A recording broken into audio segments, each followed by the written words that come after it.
जय श्री कृष्ण। राधे राधे मेरे प्रिय दोस्तों, स्वागत है आपका। दोस्तों, आज की वीडियो बहुत ज्यादा ज्ञानवर्धक और धन प्राप्ति का मूल मंत्र है।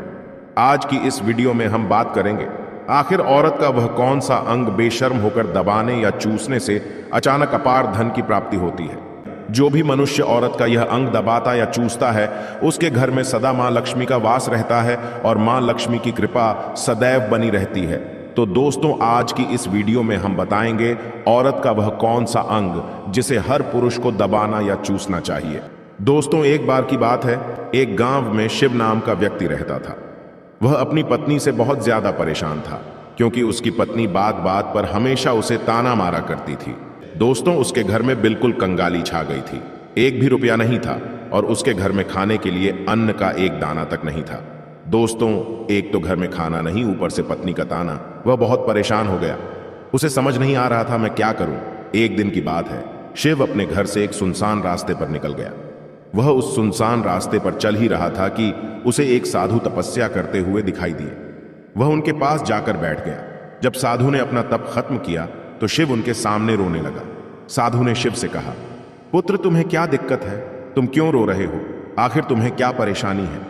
तब शिव ने साधु महाराज से कहा, हे महाराज, मेरी एक पत्नी है जो कि मुझे रोजाना ताना मारती है। मैं गरीब हूं तो मैं क्या करूं? कितना भी कुछ कर लूं लेकिन धन कमा ही नहीं पाता हूं। अभी तक एक छोटा सा धंधा था, वह भी पत्नी के क्लेश की वजह से चौपट हो गया। वह दिन रात मुझसे झगड़ा करती है। अब तो मैं दाने दाने के लिए परेशान हो गया हूं। हमारे घर में खाने के लिए कुछ भी नहीं है, इसके अलावा पहनने के लिए वस्त्र भी नहीं है। लेकिन मैं अपनी पत्नी को समझता हूं कि वह मुझे ताने ना मारे, मुझसे झगड़ा ना करे, लेकिन वह बिल्कुल भी नहीं मानती साधु जी। इसी वजह से मैं बहुत ज्यादा परेशान हूं। इसी वजह से मैं घर छोड़कर यहां आया हूं।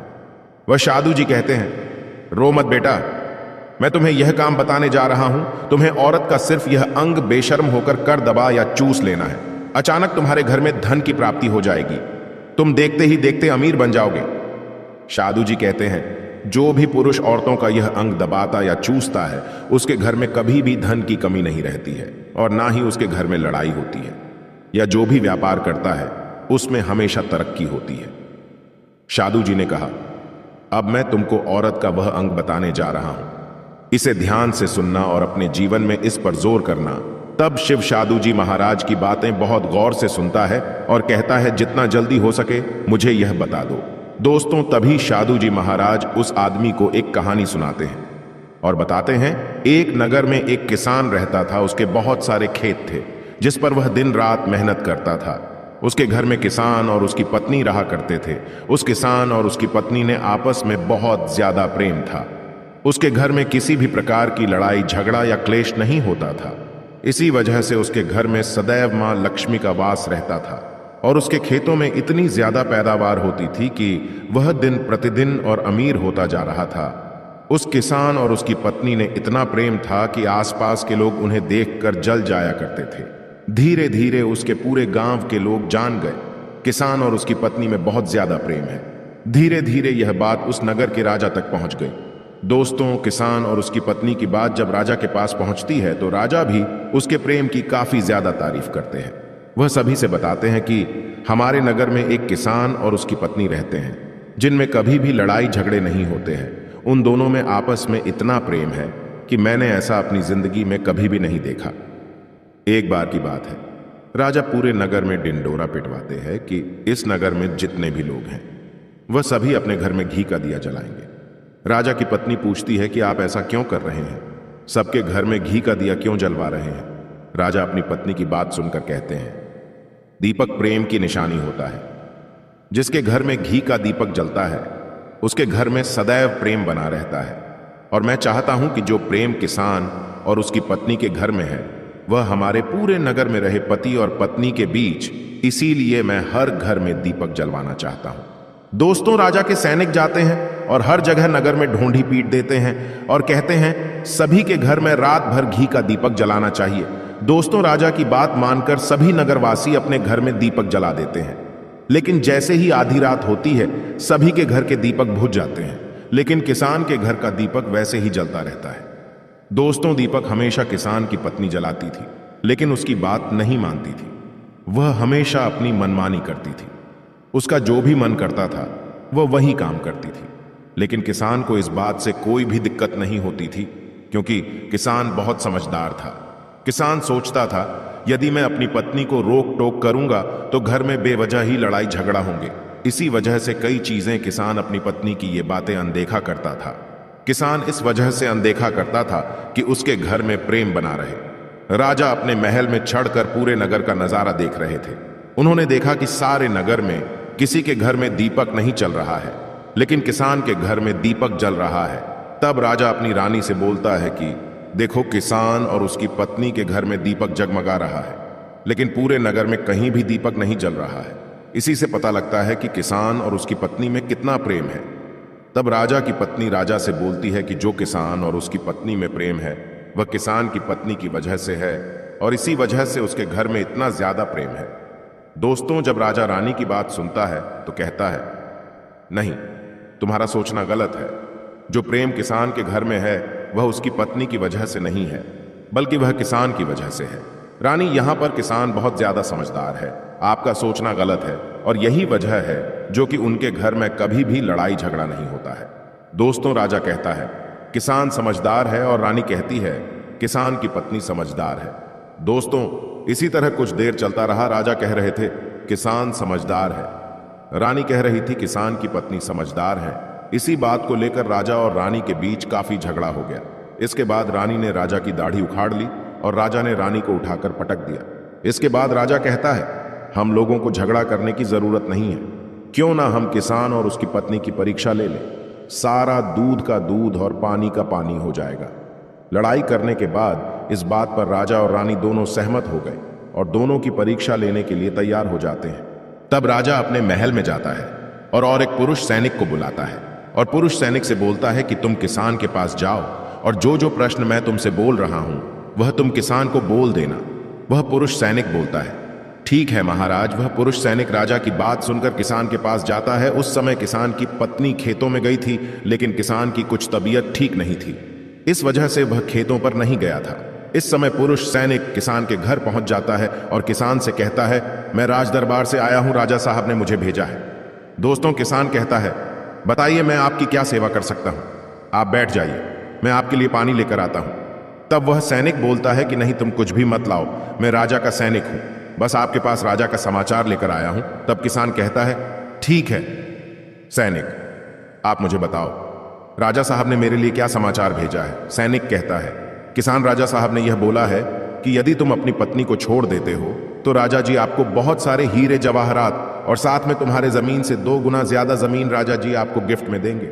इसके अलावा राजमहल का आधा हिस्सा भी आपको दिया जाएगा। लेकिन जो किसान ने जवाब दिया वह सुनने लायक। हे किसान ने कहा, राजा जी अपना पूरा राजमहल मुझे क्यों ना दे दे, लेकिन मैं अपनी पत्नी को नहीं छोड़ूंगा। जाओ और अपने राजा से कह दो। किसान ने ऐसा कहा है। सैनिक जाता है और राजा को सारी बातें बताता है। इस समय रानी वहां पर सैनिक की बात सुन रही थी। सुनने के बाद रानी ने कहा, आपने किसान की तो परीक्षा ले ली, लेकिन किसान की पत्नी की परीक्षा नहीं ली है। इस तरह से हम कैसे पता कर सकते हैं कि कौन समझदार है। इसके बाद रानी ने कहा, अब मैं भी किसान की पत्नी की परीक्षा लेना चाहती हूं। जब दोनों की परीक्षा हो जाएगी तभी पता चलेगा कि कौन समझदार है। फिर रानी ने भी एक सैनिक बुलाया और कहा कि मेरी बात किसान की पत्नी को बोलना और याद रखना। यह बात तभी बताना जब किसान वहां पर ना हो। सैनिक ने पूछा कि रानी क्या बात बतानी है, वह तो बताओ। तो रानी ने सैनिक को सारी बात बता दी। सैनिक किसान के घर जाता है और उसके घर में आवाज लगाता है तो उसके घर से किसान की पत्नी निकल कर आती है और कहती है, बताओ क्या हुआ, क्यों ढिंढोरा पीट रहे हो। तो सैनिक ने कहा कि राजमहल से आया हूं, मुझे रानी ने भेजा है। किसान की पत्नी ने कहा, बताओ किस लिए आए हो। तब सैनिक ने कहा, रानी ने बोला है, यदि तुम अपने पति किसान को मार देती हो तो आपको बहुत सारे हीरे जवाहरात रानी आपको देंगी और साथ में राजमहल का आधा हिस्सा भी आपको मिलेगा। इसके अलावा जितनी भी आपकी जमीन है वह तो आपकी रहेगी ही, लेकिन उसकी 2 गुना जमीन भी रानी आपको देगी। यह बात सुनकर किसान की पत्नी तैयार हो जाती है, कहती है, ठीक है, यदि मुझे इतना कुछ रानी साहिबा देंगी तो मुझे मंजूर है, मैं अपने पति को मार दूंगी। तब सैनिक पूछता है कि रानी को कैसे पता चलेगा कि आपने अपने पति को मार दिया है। तभी किसान की पत्नी बोलती है, मेरे घर में जो दीपक जल रहा है, जब मैं किसान को मार दूंगी तो उसे बुझा दूंगी, तभी आपको पता चल जाएगा कि मैंने किसान को मार दिया है। अब सैनिक किसान की पत्नी की बात सुनकर राजमहल जाता है और रानी को सारी बात बताता है। किसान की पत्नी की बात सुनकर रानी बहुत अचंभित हो जाती है। राजा और रानी को स्त्री जात से नफरत होने लगती है। उसी समय राजा अपने नगर के सभी लोगों को बुलाता है और कहता है कि मैं चाहता हूं कि मेरे और मेरी पत्नी की वजह से किसान की जान न जाए। तुम लोग ऐसा करो, उस किसान के घर जाओ और सारी बातें बता दो और उस किसान को बचा लो, वरना किसान की पत्नी उसे मार देगी। इधर सैनिक किसान के घर जाते हैं और सोचते हैं कि किसान की पत्नी किसान को रात में मारेगी और दिया बुझाएगी। इससे पहले ही हम किसान के घर में पहुंच जाते हैं और किसान को बचा लेते हैं। दोस्तों, जैसे ही राजा के सैनिक किसान के घर पहुंचते हैं तो देखते हैं कि किसान तो मरा पड़ा हुआ है। तो सैनिक किसान की पत्नी से बोलते हैं कि तुमको तो किसान को रात में मारने के लिए बोला गया था, लेकिन आपने अभी किसान को क्यों मार दिया?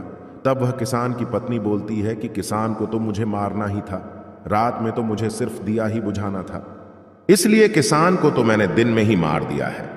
सभी सैनिक तुरंत ही किसान के घर से दौड़े जाते हैं और राजा रानी को सारी बातें बताते हैं। राजा और रानी क्रोध से आगबबूला हो जाते हैं। इसके बाद राजा और रानी किसान की पत्नी को बंदी बनाकर लाने के लिए अपने सैनिक से कहते हैं। सैनिक जाते हैं, किसान की पत्नी को बंदी बनाकर ले आते हैं। राजा किसान की पत्नी से पूछता है, ऐसा तुमने क्यों किया? तुम लालची औरत हो, तुम्हें पैसों से प्यार है।